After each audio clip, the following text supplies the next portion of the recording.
आदरणीय सभापति जी, युग बदल चुका है और हम नहीं चाहते हैं कि डिजिटल के क्षेत्र में हैव्स एंड हैव्स नॉट की स्थिति बन जाए।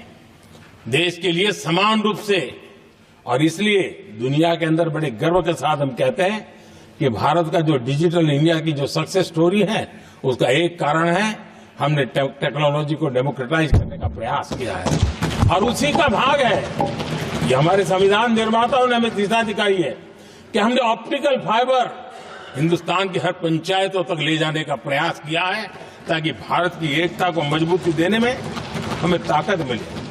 आदरणीय सभापति जी, आदरणीय सभापति जी, एक गलत और विषय, ये तरीका ठीक नहीं। आपके नेता ने बोला, आपने बोला दोबारा बात मत करो। जिसकी भी मैं चर्चा करना चाहता हूं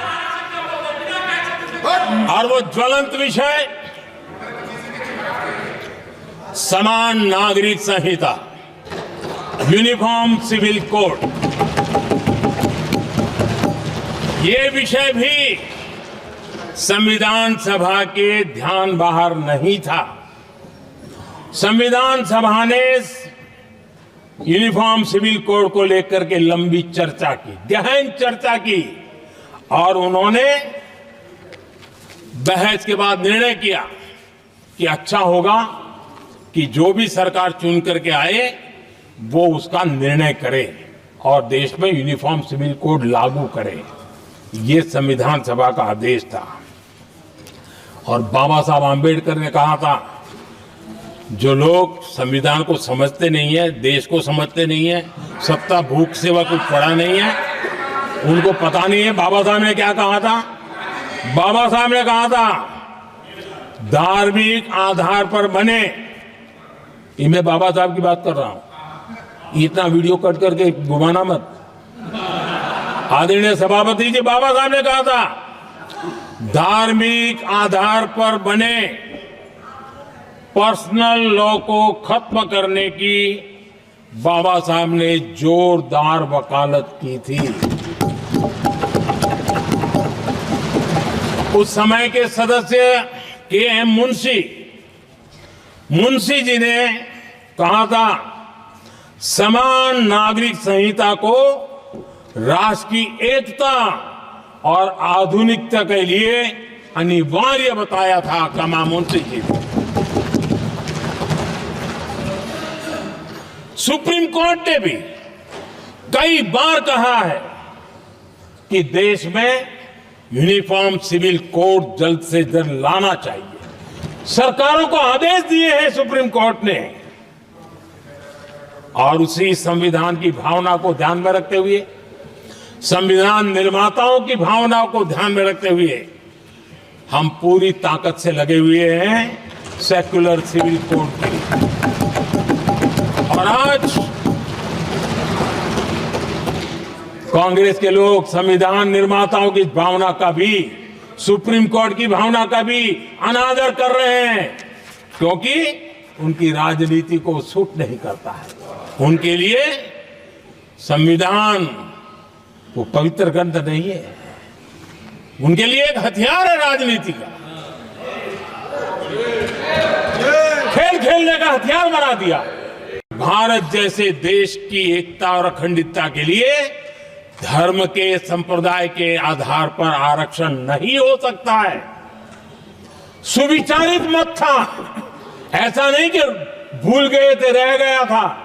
सोच विचार कर तय किया गया था कि भारत की एकता और अखंडता के लिए संप्रदाय और धर्म के आधार पर यह नहीं होगा। लेकिन कांग्रेस ने सत्ता सुख के लिए, सत्ता भूख के लिए,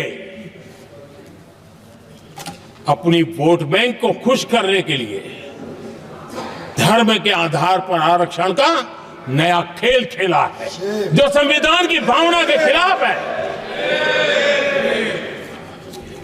इतना ही नहीं, दे भी दिया कुछ जगह पे और सुप्रीम कोर्ट से झटके लग रहे हैं और इसलिए अब दूसरे बहाने से बहाने बता रहे हैं, ये करेंगे वो करेंगे। मन में साफ है, धर्म के आधार पर आरक्षण देना चाहते हैं, इसलिए खेल खेले जा रहे हैं। संविधान निर्माताओं के भावनाओं पर गहरी चोट करने का ये निर्लज्ज प्रयास है आदरणीय सभापति जी।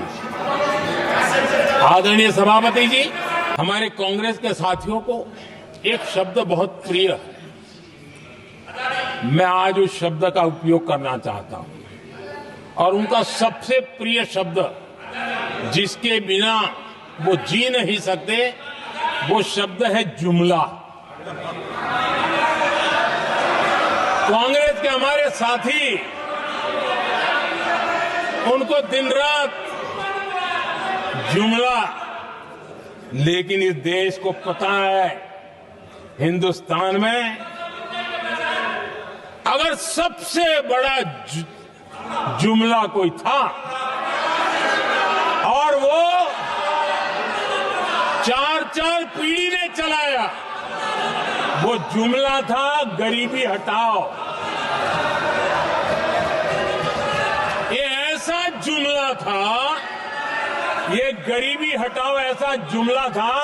उनकी राजनीति की रोटी तो सिकती थी लेकिन गरीब का हाल ठीक नहीं होता था। 1998 में एनडीए की सरकार थी, सरकार चल रही थी, लेकिन कुछ लोगों को हम नहीं तो कोई नहीं, ये जो एक परिवार का खेल चला है, अटल जी की सरकार को अस्थिर करने के लिए खेल चले गए। वोट हुआ, खरीद फरोख्त तब भी हो सकती थी, बाजार में माल तब भी बिकता था, लेकिन संविधान की भावना के प्रति समर्पित अटल बिहारी वाजपेयी जी की सरकार ने एक वोट से हारना पसंद किया, इस्तीफा दिया, लेकिन असंवैधानिक कोई कृत्य नहीं किया। ये हमारा इतिहास है, ये हमारे संस्कार है, ये हमारी परंपरा है। और दूसरी तरफ अदालत ने भी जिस पर माननीय सदस्य सबने बोला है, और विषय ये तरीका ठीक नहीं। आपके नेता ने बोला, आपने बोला दोबारा बात मत करो। जिसकी भी मैं चर्चा करना चाहता हूं और वो ज्वलंत विषय समान नागरिक संहिता, यूनिफॉर्म सिविल कोड। ये विषय भी संविधान सभा के ध्यान बाहर नहीं था। संविधान सभा ने यूनिफॉर्म सिविल कोड को लेकर के लंबी चर्चा की, गहन चर्चा की, और उन्होंने